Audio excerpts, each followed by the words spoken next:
Hello my dear student, hello everyone, hello children. My dear children, जैसे कि आप हमारे वीडियो में देखते हैं उस वीडियो में मैं छोटे छोटे सेंटेंस लेकर आता हूं, आपसे बुलवाता हूं और आपको इंस्पायर करता हूं बोलने के लिए। और आपको मैं बार बार कहता हूं कि देखिए, इंग्लिश एक लैंग्वेज है, ये बोलने से आएगी। आप चाहे जितनी भी ग्रामर पढ़ लें, चाहे जितना भी आप कम्युनिकेशन स्किल डेवलप कर लें, लेकिन ये स्पीकिंग इंग्लिश, स्पीकिंग कहा जाए, यानी बोलने का कला या बोलने की जो आपकी कैपेसिटी है तभी डेवलप हो पाएगी जब आप इसे बोलेंगे।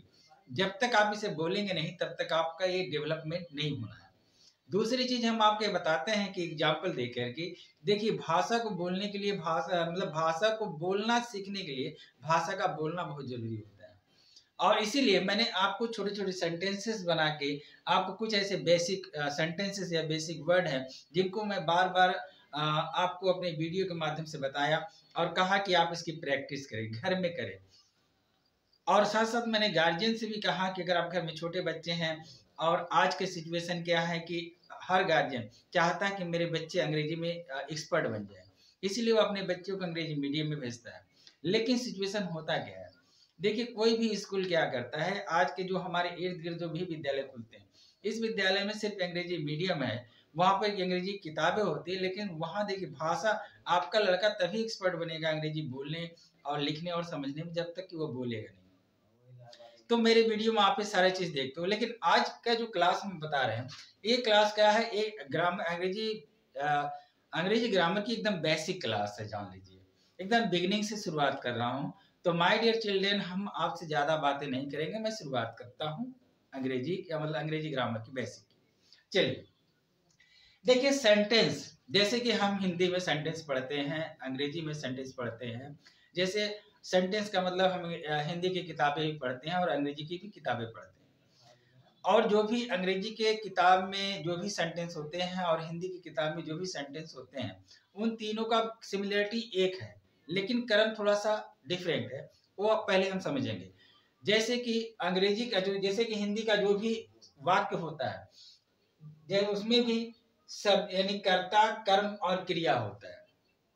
हिंदी का जो भी वाक्य होता है उसमें कर्ता, कर्म और क्रिया, उसका सीक्वेंस से होता है। जैसे अगर हम कहें राम घर जाता है, यह एक हिंदी का वाक्य है। इसमें भी सब्जेक्ट होंगे, वर्ब होंगे और ऑब्जेक्ट होंगे, लेकिन इसका सीक्वेंस, इसका क्रम थोड़ा सा अलग है। हिंदी के वाक्य में सबसे पहले हम सब्जेक्ट लिखते हैं, उसके बाद हम ऑब्जेक्ट लिखते हैं, उसके बाद हम वर्ब लिखते हैं। इसका ये सीक्वेंस है। क्लियर? जैसे राम घर जाता है। अच्छा, दूसरी चीज ये हम आपको समझा दें कि थोड़ा सब्जेक्ट, वर्ब और ऑब्जेक्ट के विषय में बता दें, उसके बाद हम आगे बढ़ते हैं। देखो, सब्जेक्ट क्या होता है प्यारे बच्चों, बात को समझो जरा ध्यान से। सब्जेक्ट का मतलब होता है कर्ता। कर्ता किसे कहते हैं? जो काम को करता है, जो किसी काम को करता है उसी को हम कर्ता कहते हैं। क्लियर? बात समझ गए? और उसी कर्ता को हम अंग्रेजी में सब्जेक्ट कहते हैं। सब्जेक्ट का मतलब होता है कर्ता, अकर्ता वह होता है जो किसी काम को करता है। क्लियर? इसी को सब्जेक्ट कहते हैं। भर्व समझो, भर्व क्या होता है? भर्व का मतलब होता है क्रिया, और क्रिया उसे कहते हैं जिसे किसी काम का जिसे किसी काम के करने का बोध होता है। जैसे लिखना, पढ़ना, दौड़ना, हंसना, गाना, चीखना, चिल्लाना, जितने भी सारे शब्द हैं, यानी वह शब्द जिससे किसी काम के करने का बोध होता है। बात समझ गए? वह शब्द जिससे किसी काम के करने का बोध होता है उसे हम क्रिया कहते हैं। क्लियर? ऑब्जेक्ट क्या होता है? ऑब्जेक्ट वह होता है जिसे आप कर्म कहते हो। जैसे उस काम को करने से क्या रिजल्ट आया, उसे हम कर्म कहते हैं। बात समझ गए? उसे हम कर्म कहते हैं, यानी ऑब्जेक्ट कहते हैं। ये बातें आपके समझ में आ गई? सब्जेक्ट, वर्ब और ऑब्जेक्ट। क्लियर हो गया? अच्छा, अब देखो, हिंदी के वाक्य में सबसे पहले हम लोग सब्जेक्ट लिखते हैं। जैसे राम घर जाता है, ये एक वाक्य है, इसमें सबसे पहले हम सब्जेक्ट लिखेंगे, उसके बाद ऑब्जेक्ट लिखेंगे, उसके बाद हम क्रिया लिखेंगे। ये हिंदी के वाक्य का सीक्वेंस है। जैसे राम घर जाता है, फिर इस वाक्य में राम आपका सब्जेक्ट हो गया, समझ गए? जाता है ये आपकी क्रिया हो गई, इसे आप वर्ब कहेंगे। ठीक? और घर आपका ऑब्जेक्ट हो गया, एक घर आपका ऑब्जेक्ट हो गया। बात समझ गए? आइए अब इंग्लिश के वाक्य में आइए। इंग्लिश के वाक्य में क्या होता है, पहले सब्जेक्ट लिखा जाता है, फिर वर्ब लिखा जाता है, फिर ऑब्जेक्ट लिखा जाता है, बस सिर्फ इतना अंतर है। हिंदी के वाक्य में क्या था, सब्जेक्ट, ऑब्जेक्ट और लास्ट में वर्ब। अंग्रेजी के वाक्य में क्या होगा, सब्जेक्ट, वर्ब और ऑब्जेक्ट लास्ट में होगा। क्लियर? जैसे यहाँ देखो राम, उसी वाक्य जैसे अगर मैंने यहाँ लिखा था राम घर जाता है, अंग्रेजी में होगा राम गोज टू होम। देखो यहाँ राम क्या है, सब्जेक्ट है, ये गोज आपका क्या है, वर्ब है। गोज बच्चों आपका क्या है, वर्ब है, और टू हाउस क्या है आपका ऑब्जेक्ट है। समझ में आया? पहले सब्जेक्ट लिखते हैं, फिर वर्ब लिखते हैं, फिर ऑब्जेक्ट लिखते हैं। क्लियर? अच्छा, इसके बाद हम जो आपको समझाने वाले हैं वो बहुत इंपॉर्टेंट चीज है। चलिए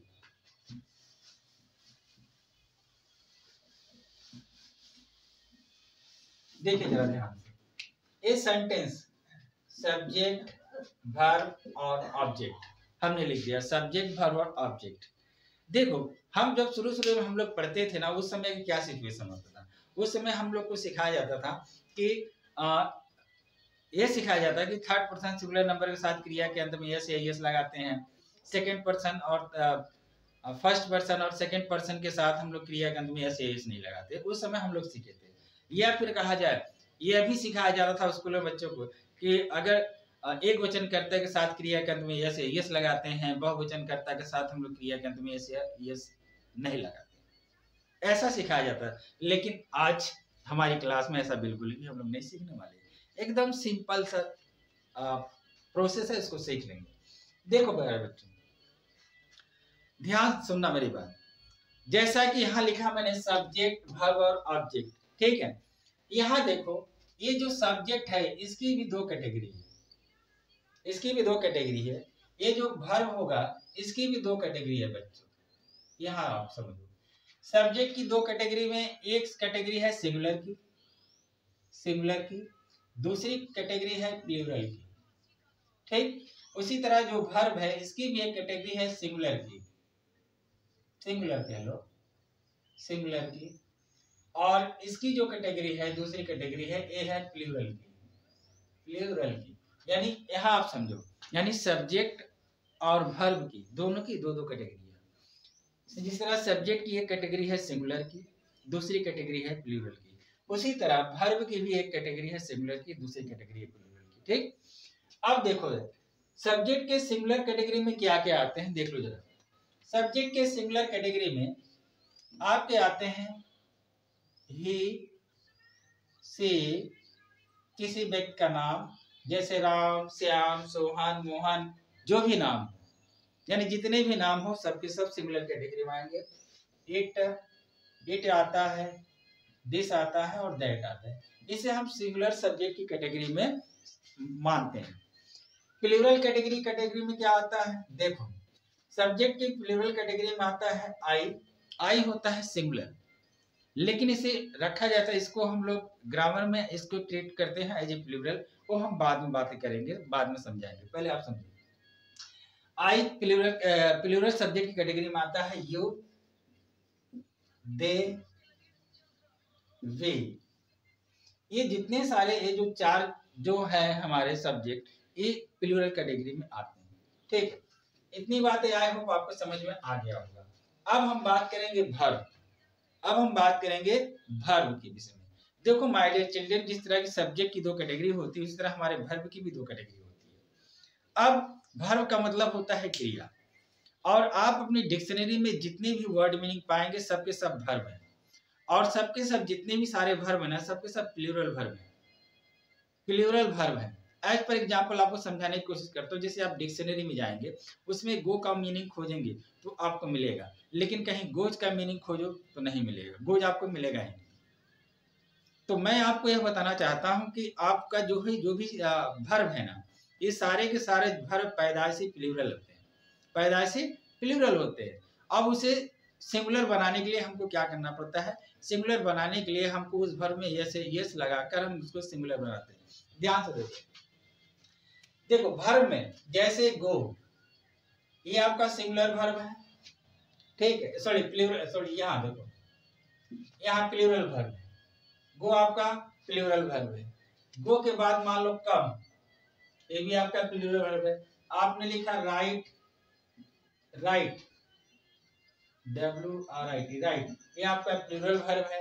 रीड, ये सब जितने भी वर्ब आप लिख लो, प्ले, बात, लाफिंग, जितने भी सारे वर्ब हैं सबके सब वर्ब प्लूरल। जैसे प्ले, ये जितने सारे वर्ब हैं माय डियर चिल्ड्रन सबके सब प्लूरल वर्ब है।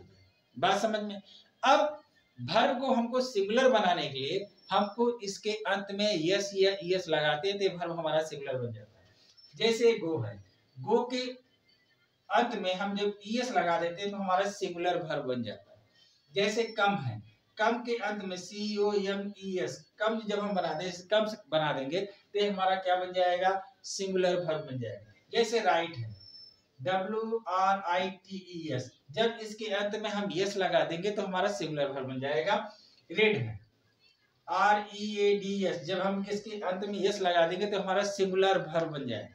उसी तरह प्ले है, प्ले के अंत में जब हम लोग यस लगा देंगे तो हमारा प्लेज बन जाएगा, यानी ये भी हमारा सिंगुलर वर्ब बन जाएगा। देखो जरा ध्यान से, अब मेरी बात ध्यान समझना, इसका सिर्फ एक ही कंसेप्ट है।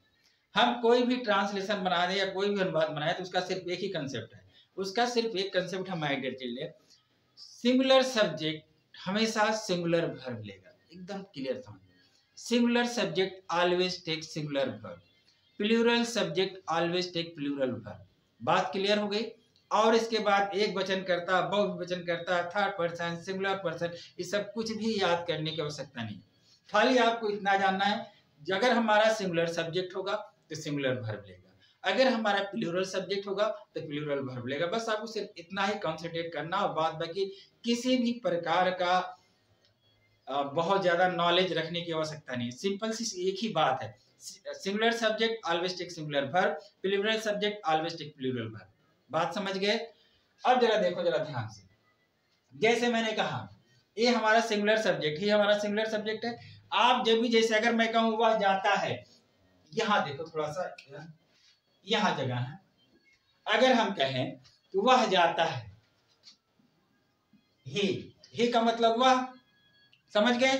अगर मैं कहूं वह जाता है तो ही सिंगुलर सब्जेक्ट है, तो ये अपने साथ कौन सा वर्ब लेगा? सिंगुलर वाला, देखिए यहाँ वाला, ये वर्ब लेगा। बात समझ में? क्योंकि ये सिंगुलर सब्जेक्ट है तो सिंगुलर वर्ब लेगा, यानी आपने जब भी पढ़ा होगा तो ही गोज ही पढ़ा होगा। बात समझ में?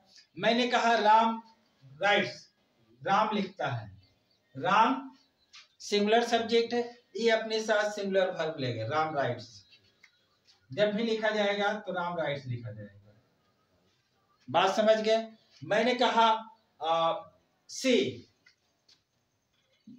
वह खेलती है, ठीक के साथ जब भी आएगा, क्योंकि सी सिंगुलर सब्जेक्ट है तो सिंगुलर वर्ब लेगा, यानी सी के साथ जब भी आएगा तो प्लेज आएगा, क्योंकि प्लेज आपका सिंगुलर वर्ब है। बात समझ गए? Singular subject always take singular verb. Clear हुआ? बात समझ गए? Singular subject always singular verb. आगे चलिए, प्लूरल सब्जेक्ट से आई, जैसे अगर आई मैं कहूं तो आई के साथ आप जब भी देखा होगा तो आई के साथ हमेशा गो ही लिखा जाता है, क्योंकि आई प्लूरल सब्जेक्ट माना जाता है, इसलिए इसके साथ हमेशा प्लूरल वर्ब आता है। बात समझ गए? आई गो, यू कम, यू प्ले, या फिर लिखो वी प्ले, वी प्ले। बात समझ में आ गई? जैसे दे गो, यहां आपके समझ में आ गया होगा। Singular subject always take singular verb, plural subject always take plural verb, इसके अलावा कोई कंसेप्ट नहीं। यह चीज जो आपको पूरे ट्रांसलेशन में, पूरे टेंस में आपको काम आएगी, हमेशा याद रखना। हमेशा चाहे कोई भी टेंस हो, चाहे कोई भी टेंस हो, वो उसके सिर्फ एक ही कंसेप्ट है, singular subject always take singular verb, plural subject always take plural verb. I hope ये एक बेसिक है जो आपके समझ में आया होगा। अगर आप अंग्रेजी के विषय में अगर आपका बेसिक कंसेप्ट अगर कहीं गड़बड़ है तो पहले आप इस लेवल को आप जानिए। इसके बाद हम आपको नेक्स्ट क्लास पढ़ाएंगे। आप पढ़ाने के साथ साथ बहुत सारे आपको सेंटेंसेस भी सिखाएंगे, बहुत सारे वाक्य भी हम आपको बताएंगे और आपके साथ प्रैक्टिस भी करेंगे। इसके साथ साथ ग्रामर भी सिखाएंगे। और एक चीज़ और हम आपको बताना चाहते हैं कि हमारा जो समर क्लास है, हम अपने विद्यालय इस बार समर क्लास भी चला रहे हैं और समर क्लास 1 महीने से चलेगी, 22 मई से लेकर 22 जून तक, इवन 30 जून तक भी चल सकता है या फिर 28 जून तक भी चल सकता है। अगर आप हमारे विद्यालय के नियरेस्ट में अगर आप बच्चे हैं, अगर आप चाहते हैं अंग्रेजी की इंप्रूवमेंट करना तो आप ज्वाइन कर सकते हैं। और उस क्लास में आपको कम्युनिकेशन स्किल डेवलप कराएंगे, आपको वोकैबुलरी डेवलप कराएंगे, इसके साथ साथ आपको राइटिंग स्किल डेवलप कराएंगे, इसके साथ साथ आपका जो एडवांस ग्रामर है जैसे एक्टिव पैसिव हो गया, नरेशन हो गया, रिमूवल टू हो गया, पंक्चुएशन हो गया, लेटर राइटिंग हो गई, रिपोर्टिंग हो गई, ये सारे के सारे चीज हम आपको इसमें कराएंगे, कवर कराएंगे। तो माय डियर चिल्ड्रन, एक बार मैं आपसे फिर कहता हूँ कि मैं हूँ विनोद मास्टर, मैं सुल्तानपुर से बिलोंग करता हूँ। अगर आपको हमारा वीडियो अच्छा लगता है तो आप हमारे वीडियो को लाइक करें, शेयर करें, सब्सक्राइब करें। और एक चीज है कि आप हमारा जितना भी सारा नरेशन है, जितने भी ग्रामर है, वो सारे के सारे की वीडियो आप हमारे पे पाएंगे। ठीक है, आपको हर चीज का वीडियो मिले, लेकिन हमारा जो मेन फोकस है कि ताकि हम अंग्रेजी बोलना सीखे, इसलिए थोड़ा मैं उस पर ज्यादा जोर देता हूँ और बच्चों को इंस्पायर करता हूँ। तो माय डियर गार्जियन, मिलते हैं हम आपसे नेक्स्ट अगले किसी वीडियो में। तब तक के लिए थैंक यू, जय हिंद।